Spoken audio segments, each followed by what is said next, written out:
Welcome to the Senior Safety Advice Podcast, your trusted source for expert guidance on aging safely and independently. Whether you're a caregiver, a family member, or a senior looking to stay secure at home and beyond, we've got you covered. From fall prevention and home modifications to financial safety and scam awareness, we provide practical tips to help you or your loved ones live with confidence. Tune in and empower yourself with the knowledge you need to navigate the challenges of aging. Let's make safety simple.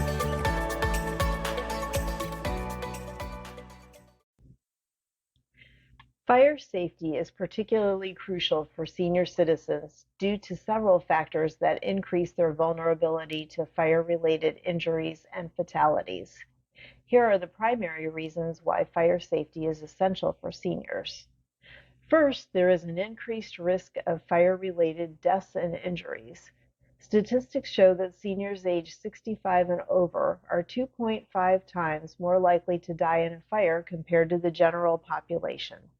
This risk increases with age. Those aged 75 and over have a fire death rate 3 times the national average, and those aged 85 and over have a rate 4 times the national average. Cooking accidents and smoking are the leading cause of fire-related injuries and deaths among older adults. Secondly, many seniors have physical and cognitive impairments, such as mobility impairments, that make it difficult for them to evacuate quickly during a fire. In addition, they may face sensory impairments, such as vision or hearing loss, that can prevent them from noticing fire hazards or hearing smoke alarms. Also, certain seniors may have cognitive decline. That means that cognitive impairments, including dementia, can affect a senior's ability to respond appropriately in an emergency. Living conditions also enter into the equation. Approximately 30% of non-institutionalized older adults live alone, increasing their risk of not being able to escape or call for help during a fire. Furthermore, some seniors live in older homes with outdated electrical systems, which can be a significant fire hazard in and among themselves. Another factor that makes older adults vulnerable to fires are medication and health issues, including things like medication side effects such as drowsiness, confusion, or impaired judgment, which increases the risk of fire-related accidents. There may also be the use of medical oxygen and other home medical equipment, which can pose additional fire risks. In addition, many seniors have to contend with slower evacuation times due to physical limitations, which can make it harder for them to escape quickly in the event of a fire. Another concern is dependence on caregivers. For a senior who lives in a nursing home or an assisted living facility, the ratio of staff to residents can impact the speed and efficiency of evacuations, especially at night when staff numbers are lower. Lastly, there may be inadequate fire safety measures in place. Older homes and some assisted living facilities may lack modern fire safety features such as smoke alarms, sprinkler systems, and accessible fire exits. So what preventive measures can older adults take to increase their safety from a fire? An easy first step is to do some emergency planning.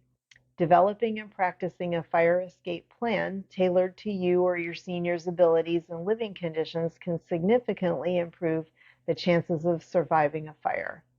This plan should include performing regular fire drills. I know, it sounds like what we used to do when we were kids in school, but doing this regularly helps to build muscle memory and reduces panic during an actual emergency. In your fire escape plan, you'll want to ensure that there are at least 2 exits from every room. Check that the exits are accessible for those using walkers or wheelchairs. Also, set a designated meeting place outside the home so you know if everyone has gotten out. This is important for firefighters to know as well.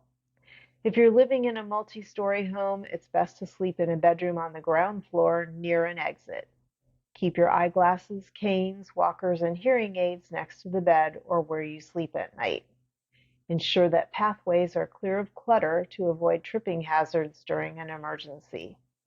Consider getting a medical alert device or personal emergency response system that lets you summon help at the press of a button and that are non-cancelable after you push the button. The responder on the other end can call for help in a fire emergency and can tell the first responders what to expect in terms of your mobility or sensory challenges. Keep a list of emergency contacts handy as well, including family, friends, neighbors, and local emergency services. The following are some other fire safety measures to take as soon as possible.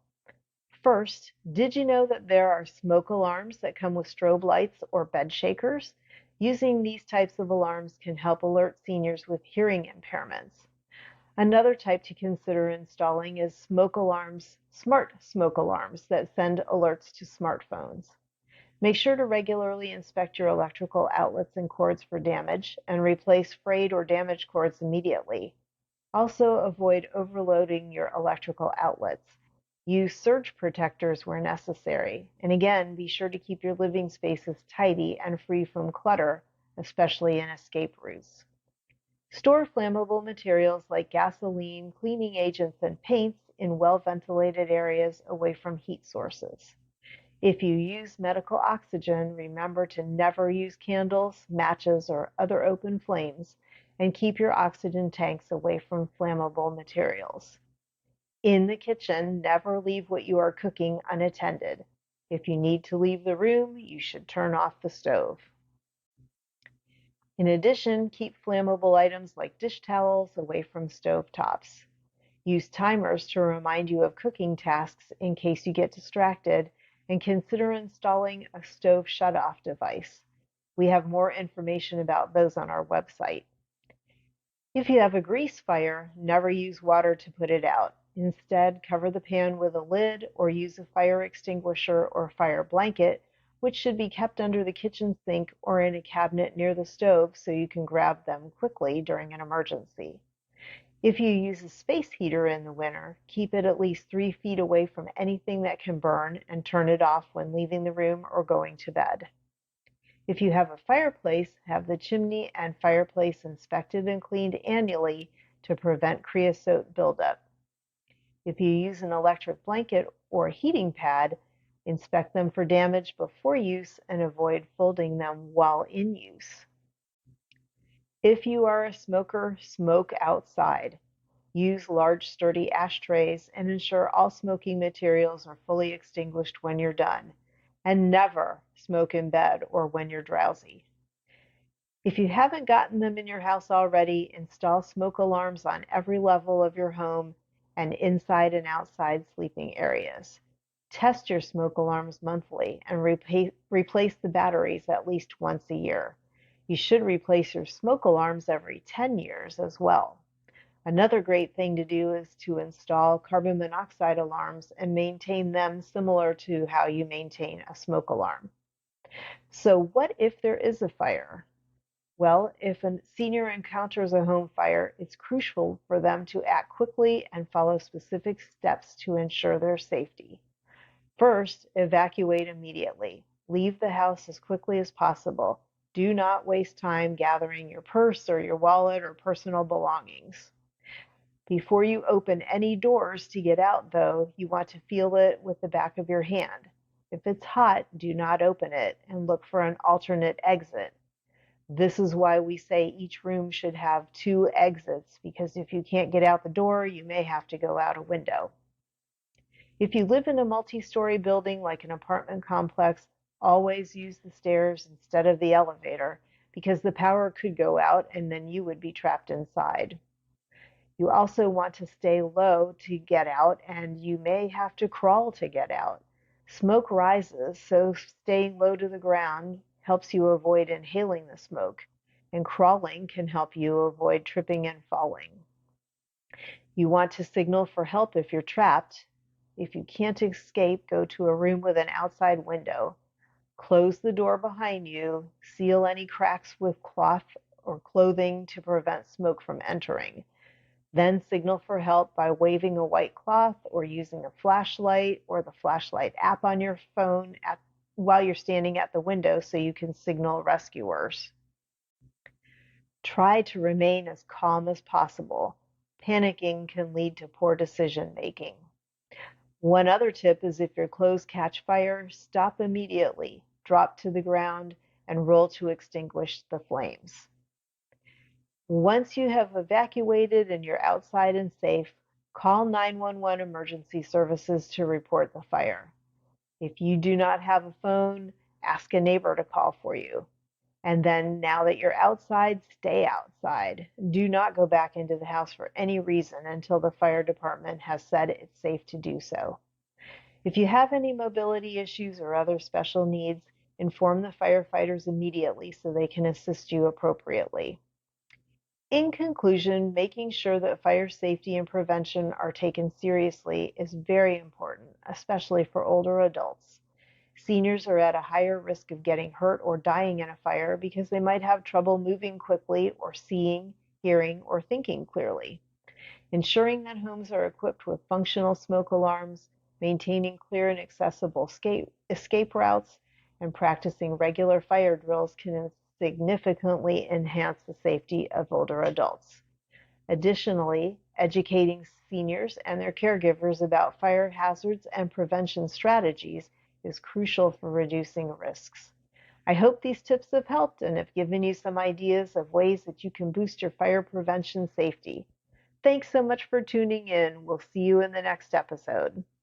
Bye.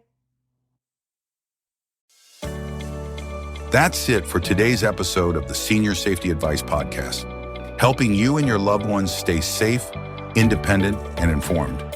If you found this episode helpful, be sure to subscribe and share it with others who could benefit. For more expert tips and resources, visit seniorsafetyadvice.com. And remember, staying safe starts with staying informed. Until next time, take care and stay safe.